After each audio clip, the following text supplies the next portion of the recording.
Welcome to the Heart of the Valley podcast with your host, Cristina Cavallaro, recorded from the historic Bank of Italy building, home of the independent newspaper in downtown Livermore, where we will bring you conversations and perspectives from the hearts and minds of the people who make up the Tri-Valley.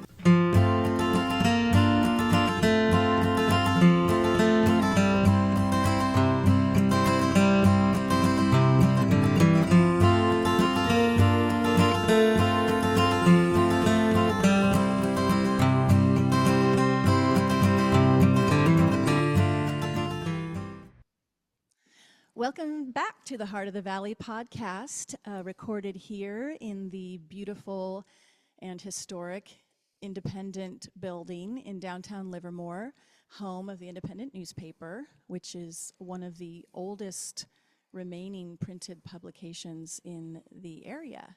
I'm your host, Cristina Cavallaro. For the past couple of years, I've been writing a column, The Heart of the Valley. This podcast is my attempt at an extension of the funny, the quirky, the wise, things that I hear that don't always make the page. So this gives me another opportunity to continue that conversation. Today, I'm joined by some of my favorite residents of this town. We have the exceptional, talented Peggy Schimmelman, who is Livermore's Poet Laureate. The Poet Laureate program just celebrated 20 years. Which is that's thrilling. Mm-hmm. We also have Patrick Russ, who's a beloved musician, songwriter. I see you everywhere, which is exciting. It's so nice to have you here. You'll also be performing some songs. We're here to talk about you and your collaborations. So poetry and music and how the two come together. And these two have done a number of songs together through their individual and collective talents. So welcome. Thank you. So glad to have you here. I'm happy to be here. Thank you. I really would just love to know a little bit more about each of you individually. Peggy, where you came from before you arrived in Livermore, and how did you make your way here? Okay. Well, I was born in the Missouri Ozarks, and that's where I grew up, and that is reflected a lot in my writing. So I couldn't wait to get out of there. So I spent a few years in Kansas City, a few in St. Louis, and then I went to Chicago for a bit, and then my husband and I moved here back in the 80s, and we raised our kids here. I feel like this is my hometown because I was a fairly young adult when I moved here, and I've just sort of absorbed the community spirit here. So that's how I ended up in Livermore. I love it. We're glad you're here. Thank you. Patrick, how did you get here? Well, I was born in Southern California and came here around middle school. Went to college, but came back, lived in Pleasanton, and then came to Livermore because there's beautiful houses here, and it was a great place to start a family. And when I was living in Pleasanton, before I moved here, my first memory of Livermore was coming out and going to the Firehouse Disco and winning third place on the disco dance contest. What? And, yeah. Oh, is there video? I'd love to see that. I know. I don't think there's any video, but I did win an album by Le Chic. Nice. All right. Well, how did you sort of come together then? So you got here separately. How did you meet, or how did you start collaborating musically? Patrick he had a number of bands, and my husband played in 2 bands with Patrick. And I guess it was at one of those gigs, I had just published a poem called A Poem in 3 in a journal called Wild Musette. And I was really proud of it, and I loved how it was all about music. And I thought, I need somebody to put this to a good melody. And Patrick's style, the poem in my mind needed to be sort of Americana or country type song, and Patrick seemed to pick up on that when I showed it to him. Correct me if I get all this wrong. Anyway, he had it for a while before he did anything with it, but he did finally put music to it, and he recruited Leanne Phillips, who's his duo partner, very talented lady, and they made a recording of it. And then after that, I sent him a couple more, and we just kept going. Yeah. And have you always written poetry or is it something you studied in school, or is this a passion, or how did you? It's I've been doing it since my senior year in high school, when another girl and I wrote really mean poems about all the other kids, and we were encouraged by a malevolent home economics teacher who thought we were hilarious. Really had talent. So anyway, I kept doing it. I took some classes in college, but I've done other things in between. I had obviously I had a day job. I could never make a living doing it. So I was in telecommunications for many years, and but I always wrote on the side. I wrote short stories, and I wrote songs, and I tried to, I would fire off cassette tapes to Nashville back in the day when that's what you did, that kind of thing. So anyway, and I've worked with a couple of different partners before, and I sort of put all that aside for a while, raising my kids, and I wasn't really trying to publish anything, but so this is just, with Patrick, it's just been a wonderful return to collaborating and trying to do that. And Patrick, have you always been, or when did you pick up a guitar? When did you start singing outside of winning the big record? Well, I picked up a guitar a long, long time ago, the 70s, but I've been also writing music and playing music in different bands and so forth my whole life, and I have a history of putting music to words. When I was in college, my roommate we'd gather people, and we would just say, throw out a topic, and he would start writing lyrics, and I would compose the music real time for the audience.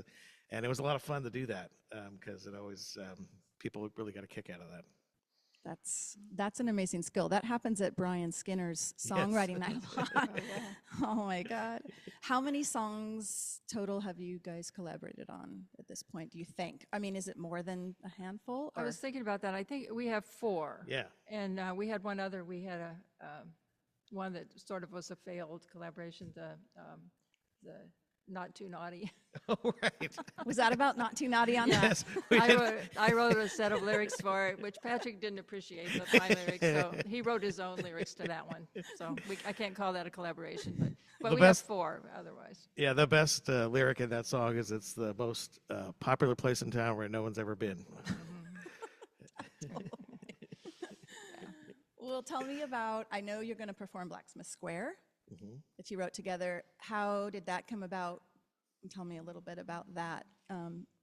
Well, Blacksmith Square, as you know, in the summertime they have the outdoor music, and then they have the swirl.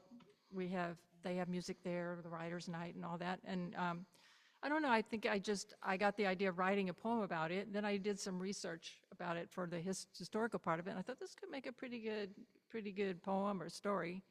So I may have started out writing a poem, I think I did, but then I thought, there's no reason this shouldn't be a song. So I sent what I had to Patrick, and he picked up on it and put the music to it. So.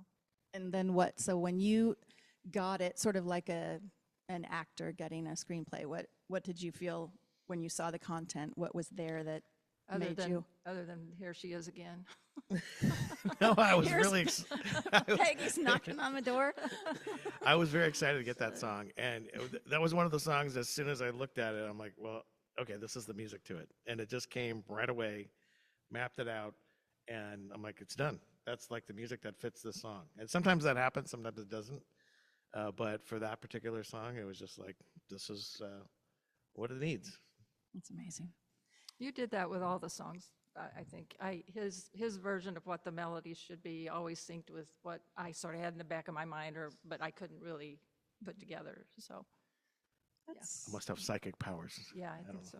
Well, it's a connection. I mean, that's a real thing. The collaboration, the previous podcast that I worked with John Iacono and Gada Jamal, they did a whole series of paintings, 2 painters on one canvas. Who does that? It's amazing. I feel like collaborating is no joke. You have to have chemistry. Yeah. Well, there's that. Yeah. But you've done it, and they sound amazing. Thank you. They're beautiful. What do you think is the role, or what's the importance of having poets and songwriters in our world, what it can be highbrow, lowbrow, your answer, I really don't care. It's going to be funny, it can be mean and devious, or whatever, soulful and deep. Peggy, what do you think? Well, I think it's a way of showing the world to itself. You know, as like here the songs and the poems about Livermore. Some people may never have thought of things that in Blacksmith Square as that way of there being a spirit there and all that. You know, or the one that you mentioned to me earlier, the Odds, which is a poem I wrote about the woman who sings downtown. And I just wondered what goes on in her head, you know. And I think people told me I never thought of looking at it that way, looking at what she might be thinking. So that's, to me, is just showing the world a new way to see certain things. Yeah. Yeah, I agree with that. I've also written songs on my own that like about some Livermore history, just to talk about things that I don't want to disappear. I want to live on, and one way to do that is by writing a song about it. Yeah. And sometimes those songs, their purpose, I write as almost like a mantra or a thought that I want to make sure people have in their heads, you know, that goes along with a melody. And so sometimes it's that as well. That's a very interesting way of thinking that. I like that. What have been some of your kind of favorite featured places or locations or moments? Or, I mean, you cover places, but also events and topics as our poet laureate. But what are some favorite or places? It doesn't have to be in this area, but things to write well, about. my poems come from a couple of places, mostly. My growing up, which includes my family and some of the experiences I had there. And also, then the other big part of them are here in Livermore. Others, there's a whole miscellaneous category. But yeah, so Livermore is just a wealth of material, I think. So I'd have to say, I guess of all that I write about, it's my favorite place. I've written about the farmer's market and different places that, you know, you may not think are very poetic, but that's been my main inspiration. So I'd say Livermore. Yeah. What about you? I'd have to agree. I mean, the two songs that came to mind when you asked that question were I wrote a song about the Seven Sisters Hills right off Tesla and Greenville. It's a great song. Thank you. Yeah, a lot of people, that really resonates with them, and it's part of Livermore history. But the one I consistently get people stand up and remember is a song about Donut Wheel. And It's a great song. It is a great song. It's a memory for a lot of people in town, and it's got the Gucci architecture, the space age, building, and it just stands out. Yeah. And so People are always asking me, did you write Donut Wheel with Patrick? And I have to say, no, I wish I had. Why didn't I think of that? Anyway. Well, and I think Donut Wheel is kind of the pinnacle, because I was going to ask you that, was my maybe next, or one of my last questions really, is what makes Livermore such a wonderful place to write about? Why? I mean, it's this little town, but what is it, do you think, about Livermore that makes it such good fodder for writing? It's got lots of dimension to it. I wrote another collaboration song with John Thayer about, it's called Radioactive Rodeo, but it's about two big things in Livermore, the lab and the rodeo, brought together in a song, and about how there's a lot of history of in the 19th century, people coming here for all kinds of reasons, and it's just very rich. It's a rich source of topics. Yeah, you got your scientists, like our song says, the scientist dancing with a rodeo clown. You know, it's like it's a mix. It's a mix of people. Yeah, it's good. It's incredible, the dimensions that are here. Well, I think I'm going to wrap it up here because we want to make time for Patrick to sing the songs that you collaborated on, a couple of them anyway. Yeah. So we'll move on to that. And thank you both. Oh, thank you. For being here, being happy to be here. Part of the community. Anytime. Yeah, thank you. Thank you. We'll come back. I'm your host, Christina. I hope you'll stay tuned for more HOV episodes of just the glimpses and the laughs and the soul of our sort of small town life with the big time heart. All right, we'll see you again soon. A few years ago, it always seemed like the center of the music scene in Livermore was at Blacksmith Square. And so when Peggy approached me with this topic and this song, I was really excited to do it. And it's a little bit of the history of that square where people gather just about every weekend for music and just to hang out. Here you go.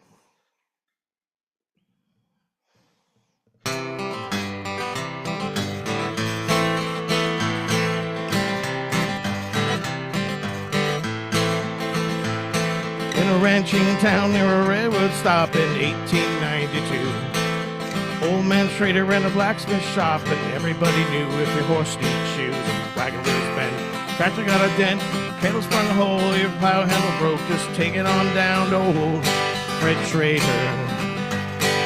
Way into the night, the square was alive with the music of a blacksmith's labor. The old man whistled a cowboy rhyme, and the anvil clanged, and the hammer would bang, and the forge would blaze, and the tongs would wave, and the cracks would mend, and the metal would bend to the will of old man Schrader. So bring it on down to Blacksmith Square, wherever you've got that needs repair. If it's bent or if it's broke, friend, don't lose hope. Just bring it on down to Blacksmith Square. Now, old Fred Schrader is a ghost, they say. He's the spirit of Blacksmith Square. On a star-struck night, on a sun-drenched day, you can feel him there. He drifts through the air, the band gets tight, the crowd gets high, the wine and the beer and the atmosphere. It's the spirit of Blacksmith Square.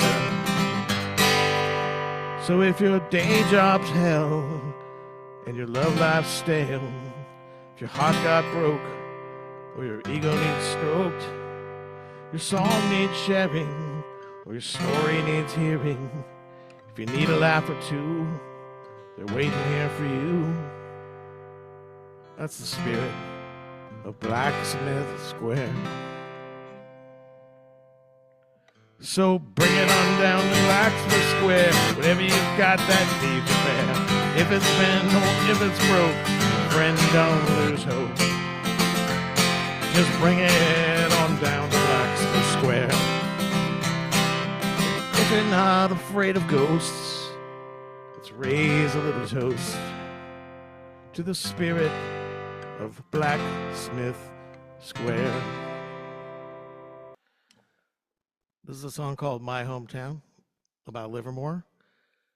And Livermore's south of Mount Diablo, far east of the East Bay. And have a listen.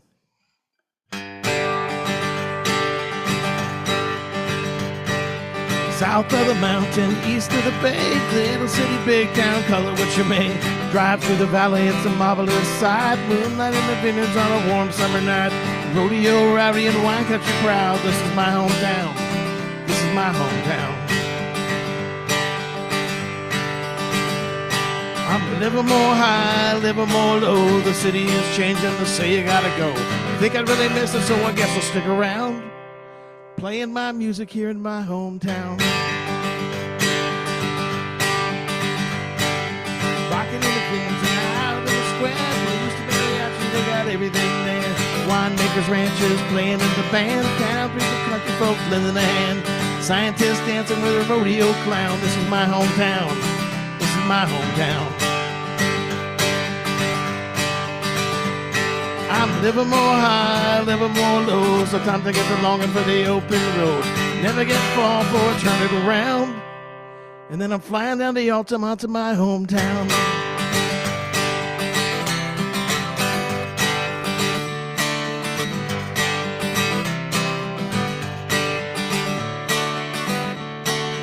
South of the mountains, east of the bay, little city, big town, call it what you may. Drive through the valley, it's a marvelous sight. Moonlight in the vineyards on a warm summer night. Rodeo, rowdy, and wine country proud. This is my hometown. This is my hometown. Rodeo, rowdy, and wine country proud. This is my hometown. This is my hometown. We're rodeo, rowdy, and wine country proud. This is my hometown. This is my hometown.